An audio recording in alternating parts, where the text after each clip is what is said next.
नमस्कार, मैं सुजाता मिश्रा जन मीडिया टीवी से। और आजकल जो हम एक पर्टिकुलर नेम सुन रहे हैं कि अंगारक योग, आखिर ये अंगारक योग होता क्या है? आइए हम जानते हैं इस अंगारक योग के बारे में। कब से लग रहा है 2024 में, और पूरे विश्व में इसका क्या प्रभाव पड़ेगा, ये इस पूरे चीज़ों को मैं कवर करने की कोशिश करूँगी। और हम सभी जानते हैं कि मुंडेन एस्ट्रोलॉजी या फिर मंडेन भी बोला जाता है जिसे, उसके अकॉर्डिंग इसके क्या प्रभाव होते हैं उसको हम जानते हैं। तो सबसे पहले हम ये जानते हैं कि 2024 में आखिर अंगारक योग कब से लग रहा है। जैसा कि कई सारे आचार्यों ने कैलकुलेट किया है, उसके अकॉर्डिंग हम देखेंगे कि 23 अप्रैल से लेकर 1 जून तक ये अंगारक योग बन रहा है 2024 में। और ये अंगारक योग जो बन रहा है वह मीन राशि में बन रहा है। अंगारक योग ये जो 23 अप्रैल से लेकर 1 जून तक ये अंगारक योग रहेगा।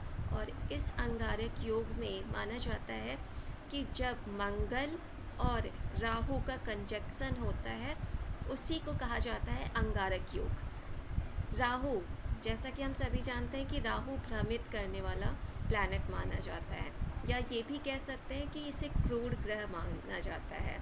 इसी प्रकार जो मंगल होता है वह भी काफ़ी एग्रेसिव होता है, और इससे माना जाता है कि अगर हम इसके पूरे जो एक्टिवनेस है या एग्रेसिवनेस है उसको देखकर अगर माना जाता है तो उसे कहा जाता है कि ये एक सेनापति, जो राजा का जो सेनापति होता है उसका रोल निभाता है, क्योंकि ये काफ़ी एनर्जेटिक होते हैं। ये जो इसका जो एनर्जी होता है उसे अगर फील किया जाए तो उसे उसका जो लेवल होता है एनर्जी का वो काफ़ी हाई होता है। इसी तरह अगर हम राहु की बात करें तो राहु को माना जाता है कि ये कलयुग का जो राजा होता है उस पर माना जाता है। और जो ये राहु है वो भ्रमित करने का काम करता है। मतलब अगर इस तरह के जो कॉम्बिनेशंस बन जाते हैं, जब राहु और मंगल दोनों एक साथ आ जाते हैं, तो इसका कॉम्बिनेशन अगर हम मंडेन एस्ट्रोलॉजी को देखें तो उसमें उसके अकॉर्डिंग ये कॉम्बिनेशंस अच्छा नहीं माना जाता है। मतलब एक बहुत ही हाई लेवल की एनर्जी और वो काफ़ी एग्रेसिव और भ्रमित हो जाना, तो उसके कारण जो है इसको अंगारक योग माना जाता है। और ये जो अंगारक योग जो अभी बन रहा है वो बन रहा है मीन राशि में। ऐसा माना जाता है कि जो राहु होता है वो हमेशा वक्री होता है, वो कभी भी मार्गी नहीं होता है। लेकिन जो मंगल होता है वो कभी वक्री हो जाता है और कभी मार्गी होता है। तो कई लोग अब ये सोचेंगे कि जो राहु है वो मतलब मार्गी कैसे नहीं होता है, या फिर वो वक्री यानी कि उल्टा कैसे चलने लगता है। तो इसका जो कॉन्सेप्ट है वो ये होता है कि स्लो चलना। जब कोई जो प्लैनेट होता है वो स्लो चलने लगता है तब उसे कहते हैं कि वो वक्री हो गया है। तो राहु हमेशा वक्री ही रहता है। तो ये जो टाइम पीरियड है इसमें जो राहु और मंगल हैं वो कंजक्शन करके, और जो राहु है वो वक्री है, यानी कि उसका जो मोशन है वो काफ़ी स्लो है। वैसे तो जो राहु होता है 18 महीने के लिए उसका जो समय पीरियड होता है वो 18 महीने का होता है। लेकिन मंगल के साथ जो ये कंजक्शन बन रहा है वो अभी 23 अप्रैल से लेकर 1 जून 2024 तक है।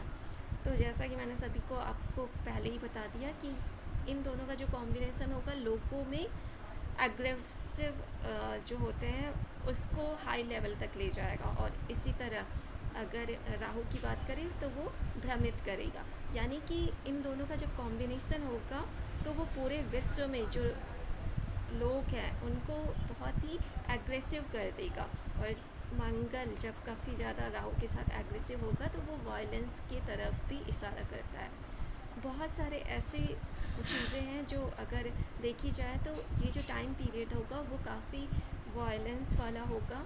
और इससे हम अगर मंडेन एस्ट्रोलॉजी के अकॉर्डिंग देखिए तो ये काफ़ी भ्रमित करने वाला पीरियड होगा, जिसकी वजह से जो लोग हैं वो गलत डिसीजंस लेंगे।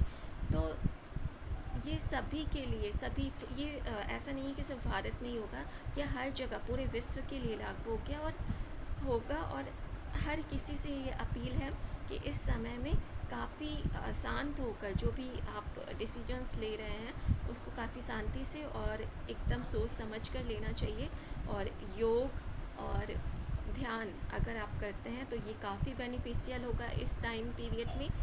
तो ध्यान रखें, ये 23 अप्रैल से लेके 1 जून तक जो समय पीरियड है वो अंगारक योग है और मीन राशि में इसका चल रहा है। मीन राशि से भी इसको रिलेटिव अगर हम देखा जाए तो मीन यानी कि इसमें जो साइन होता है वो मछली का होता है। मछली यानी कि आप देखेंगे हमेशा चंचल होती हैं, वो मतलब हमेशा चलती रहती हैं।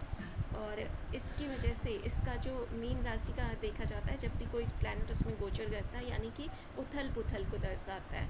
तो टोटल ओवरऑल यही देखा जाएगा कि सभी लोगों को शांति बनाए रखना है और कोशिश करें कि मेडिटेशन और ध्यान को अपने जीवन में ज़रूर लाएं। Thank you for watching.